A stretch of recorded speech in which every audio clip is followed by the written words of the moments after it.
Today I'm talking about the missing chapter in startup advice. So this is everything that over the time that I've been in the startup world, I wish I had known, but no one told me it. So basically you either get lucky and you learn this the hard way, or you don't learn it at all. So the missing chapter is, you can call it the entrepreneur state of mind, but I'd rather call it the crushing it state of mind. And with advice in general, one thing that has always bugged me with startup advice, but even all advice, even my advice, is it needs to be right for you. So if my advice will probably work for you if you're ambitious, you are into startups, you want to start your own thing, and because you're ambitious, you want to be rich, but that can take various forms, money and other forms of richness. So how did I discover the missing chapter? I didn't have a startup background. For 5 years, I was at a hedge fund. It was pretty lame. I was covering medical technology stocks, kind of just fell into it, and didn't know what I wanted to do instead. Until one night, I went on a grouper. I'm not sure if you guys know what a grouper is. So they don't say they're a dating site, they call it a social club, but in essence, it is a blind dating site. So they set you up with 3 guys and 3 girls that you meet. And that was my first real exposure to the startup world. I had heard of it, but never quite knew what it was about. And I got really lucky because the other people I was matched with were in startups as well. And from that day onwards, I just knew I had to be in the startup world. I'm someone who's extremely passionate and never found that in finance. And just knew just creating something from nothing was something that just kept me up at night. And from that day onwards, everything I did was read up a lot of startup advice and met a lot of people in the startup world. And specifically, I wanted to work at the company Grouper. But guess what they first told me when I wanted to work for them? They said, tough luck, we only need engineers, right? So 6 months later, after non-stop reading startup advice, non-stop meeting new people in the startup world, they were like, you know what? We don't know anyone who's more passionate about the company than you are, and you've befriended every single person in the startup world. Why don't you become the first person in our growth team? So that worked out, and from the moment onwards, because I had taken such a big risk, I left finance. I'd taken a 70% pay cut, but I knew this was right for me. So for anyone else who might have also done a career change and wondered, like, did I waste all this time? I would tell you no. So in my case, having spent half a decade on something that I didn't enjoy, I was so passionate about being in the startup world that I think I caught up a lot faster than maybe some people that started out in the startup world right away. So I worked for various companies, including one where I was the right hand of the CEO, helped them hire, double the team, get people on payroll. I was head of growth at Conjure. And eventually, after a year and a half actually being in the startup world, got my first CEO offer, which was really exciting. And now I'm running my own thing, which is Dreamers and Doers, which started out of a personal need. We're running it as an online clubhouse for entrepreneurial women, and the idea is that we can do so much more by leveraging each other as a resource. So it's a mix of an online clubhouse as well as a mix of a founder's card where we provide certain benefits to these women. So what advice did I find over that time that I was on my journey? It was a lot of tactical advice. So if you actually do this exercise and just type in startup advice, this is what you find. This is result number 2 or 3. And it's really amazing knowledge. It's, in this example, you see it's tactical, fundraising, negotiation, HR, leadership, managing a board, sales, a lot of things that are very important. And this is from Sam Altman at Y Combinator. He has a list, I think, of about 100 things, and it's titled Startup Advice. And most of it, again, is very tactical. What do you actually do if you want to start a startup? And similar startup advice in Quora, how difficult is it to be a CEO, startup ideas.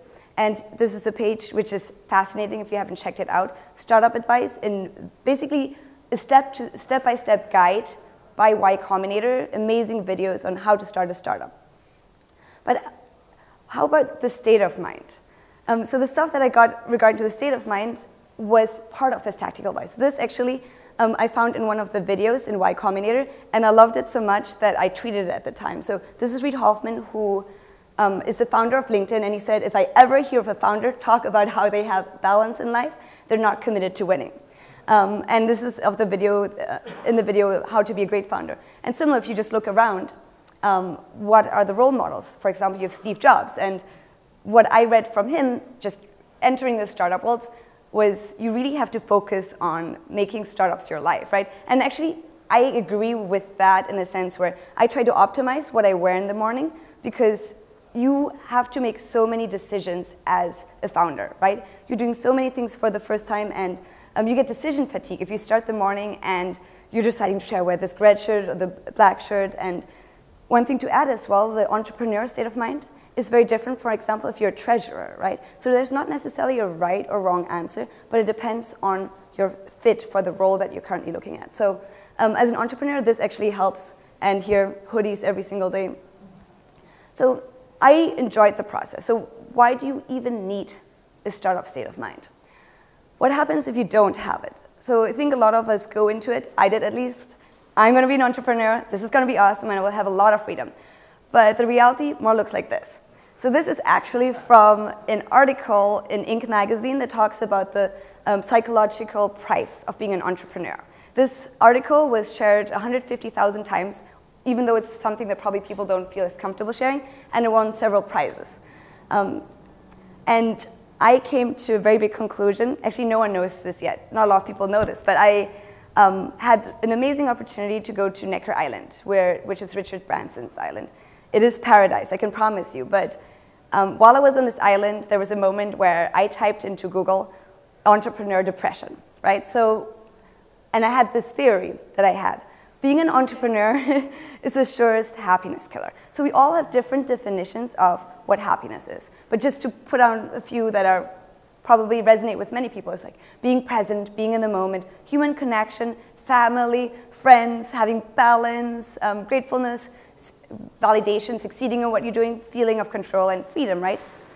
Well, think about what it's like to be an entrepreneur. Everything you do is based on the future, right? Like all that your startup is oftentimes is an idea, it's a story, right? So it's very different from what you currently have. There's a huge discrepancy. Not only that, more than anyone else, you need gigantic confidence. You're selling your vision to yourself constantly. You're selling a vision to potential clients, potential partners, potential investors, potential employees, right? And it's harder than most businesses because you don't have anything, right? You, like by definition, how are you able to know something that you haven't created yet? But even if you're the most confident person, there becomes a time where you yourself struggle with that because the people that you engage with, investors, their job is to poke holes into what you're doing, right? So constantly you have pushback and you're facing huge risks. A lot of times you give up a lot of things, right? So a lot of things are against you, and freedom, a thing that most entrepreneurs love, is actually really harmful in terms of happiness. There's so many studies that show that you need a certain kind of structure. You need to feel like you're in control in order to have a sense of happiness. And just out of fun, if you take Maslow's pyramid and you go through it from bottom to top or top from bottom, each one of these is in quite contradiction to what it actually is as a definition to be an entrepreneur. So as the basics of sleep, food, many entrepreneurs don't really eat healthy or sleep. Safety, you might lose everything you have. Belonging, you usually don't make time for friends. Esteem, struggle, and self-actualization as well.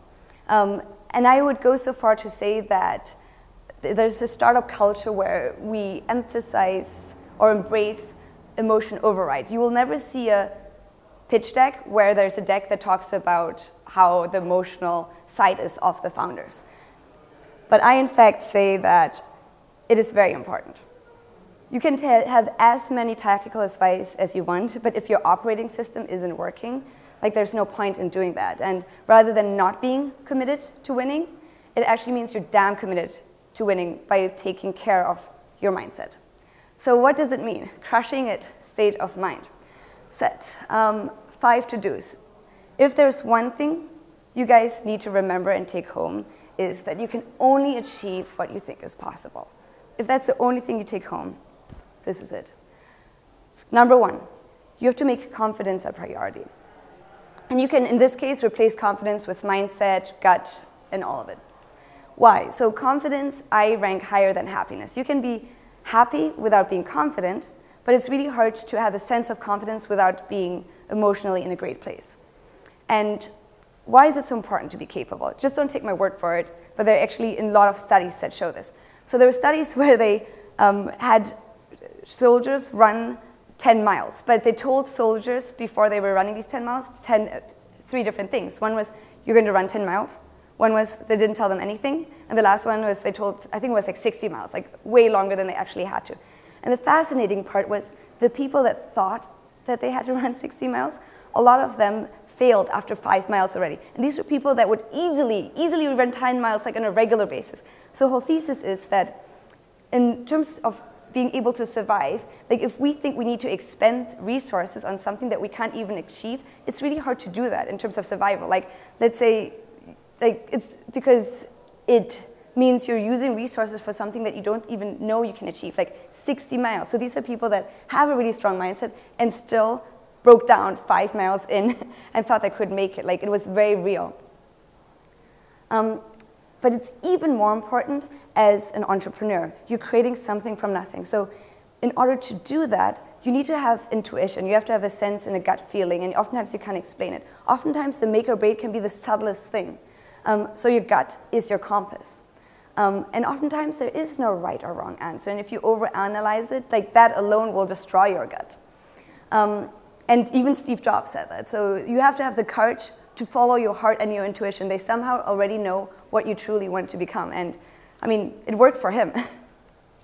And ambition actually, and I know everyone in this room has this, can be very harmful in the sense that we are so focused on the future. We're so focused on achievement. So in a sense, happiness is defined by whatever we have right now plus one. So guess what happens when you achieve plus one? You're still minus one away from happiness. And it's not a privilege, it's a responsibility. We all have the power to be confident. Second, pick your people very wisely. I mean, one big reason is you're attempting the impossible, right? So you really need to be in your best possible state. And it isn't helping, Facebook and social media isn't helping, TechCrunch isn't helping, because all that you see of other people is them kicking ass, but you know, they are probably sitting at home drinking beer, and that has a reflection on ourselves, right? If we think everyone else is much better than we are, we question our capabilities, and you know what can happen when that is the case. So one thing that's important, and that's how Dreamers and Doers came about by accident a year ago, is to have a really strong support network. And these are people that will cheerlead you. These are people that will high-five you, because a lot of people in your environment won't understand your life choices. And these are also people whose journeys you can partake in, right? Because right now, I'm on purpose sharing a lot of my personal struggles, so that I hope that when you go through that, you don't think it's you, but that you understand, like, everyone does that. And when I started out, I had a lot of struggles, and I thought I just sucked. Until I found a few other entrepreneurial women, and we were able to join forces and leverage each other as a resource. And this should be in every single startup advice. I understand why it isn't. So there are a lot of people in your life that you love dearly. You might even be related to them. They might be your best friends. And they might have the best intentions, but people will always ask you, like, why are you doing what you're doing? Like, and suck up a lot of time and energy, and you don't even know that it's happening while it's happening. You will spend 2 hours with them, and it's just important to realize that these people are just, you really, really need to pay attention to them, because they're the most tricky ones, because it can really slow your speed in terms of, like, you have to believe in what you're doing, and when people constantly question you and they want the best for you, it's really hard to believe in that yourself. And the best way I've dealt with it is actually liking every person. By liking everyone, I don't feel like a bad person for turning them down sometimes. It's not personal, right? It's just different values and different skill sets and different interests. And so, you know, these people, you can identify them by, if you ask them, like, what's going on, they'll be like, everything sucks, everything's a problem, and, and that is a problem to you then. And the best part about crushing it, the crushing it mindset is you want to be in a mindset where when someone asks you, how is your day, you want to say, like, I'm crushing it, because you're focusing on the positive. And you might say, like, oh, but you're not actually being realistic. It's the difference between focusing on solutions versus looking for problems, right? The energy vampire is someone that, like, what's the problem, rather than be like, what can I do to make this better? And yeah, and one thing you will encounter for sure is judgment. And if you think about it, judgment has to do with other people, but it's you worrying about judgment, and it's you creating that in your head. And this is a really corny tagline, but at first they'll ask you why you're doing it, then they'll ask you how you did it. by definition, if you're creating something from nothing, you are creating something new. You're creating something that no one else saw value in before, right? So by definition, you will be questioned. Also, if you look at it, like we have the traditional startup person, like, and you saw, just envision Steve Jobs. And then you have, call it maybe the non-traditional startup person, and envision like the energy vampire, right? There's no right or wrong answer what person you are, right? But people are so different that you'll automatically be attacked no matter what you do. So average sucks. So you want to polarize. You don't want to be that book on Amazon that has 3 stars. You want to get 0 stars, and you want to get 5 stars. And it really comes down to just being comfortable with who you are. Destroy destructive stress. I haven't actually seen this recommendation anywhere, but I swear by it. So being ambitious. We think there's so much that we have to do, absolutely have to do. But technically, we all have 24 hours. We all have the same 24 hours, and there's only so much we can actually do. So if you think that you should be doing a lot more than you actually are doing, that's when you have destructive stress. That's when you feel incapable of doing something. And that's when you just have to be very self-aware and notice when you're doing that. And just, there's never, stress is awesome. Like, there's good stress. There's good stress that gets you excited. But stress that makes you feel overwhelmed and destructive is never good. The to-do list curse. And there's only so much that you can actually achieve in your to-do list, but how long can the to-do list be of things that you haven't done? It's infinity. And last exercise for this, if you think about in the last 5 years, was there ever anything that actually deserved stressing about?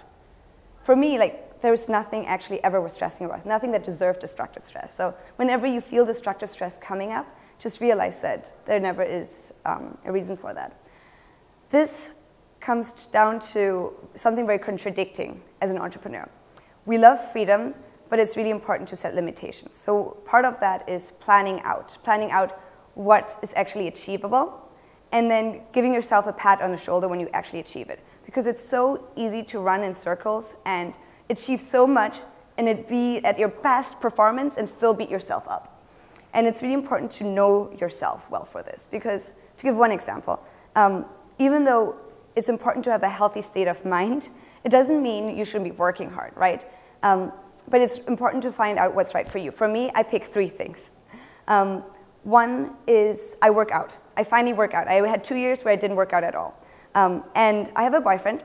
I live with him, but I only see him, we only have dates once a week, so I actually don't see him during the week. And the third thing I do is I do talks like this. I talk and I give speeches because it's my hobby, but I don't do anything else. So I have a lot of friends. I don't think I've gone to a birthday in a long time. I will only do it if I can combine it with a date with my boyfriend. But you have to pick your battles. And trust me, like, I get judged for that. But I'm very comfortable with that because I know why I'm doing it and I know it's right for me. And guess what? If I had a different combination, I'd still get judged, right? So I'm really happy with where I'm at. But you probably won't see me at your birthday, and it's not personal. So what it comes down to is emotion, understanding, versus override. And I actually think that's the strongest, it's the strongest way of the way you can be, because being vulnerable basically is just having the courage to be yourself. And the good news is emotions are pretty damn rational. So if you just try to understand, why am I feeling this way? Why is my gut telling me this? Like, just dig a little deeper. And what really helps is, for example, asking 5 whys. Like, why did I eat candy? Oh, because I was stressed. Why was I stressed? Why did I allow myself to get stressed? So I've eat a lot of candy. I've been candy-free for 4 days because I realized that what my trigger was, right? And it will give you a lot of answers just understanding that. So to summarize, before I even start with that is, so you can only achieve what you think is possible, and it's really important to dream big for that reason. Because if you don't dream big, you can't even achieve that. But if you aren't enjoying the reason, there isn't even a purpose in dreaming. So make sure that you make confidence a responsibility. Pick your people well. Embrace judgment. It's actually, take it as, if you're not getting judged, you're doing something wrong. Never ever allow destructive stress to happen, and set limitations for yourself. But more importantly than anything, like, what advice would you give yourself? And ask yourself if there's anything that you're doing right now that is keeping yourself back. Crush it, because you can.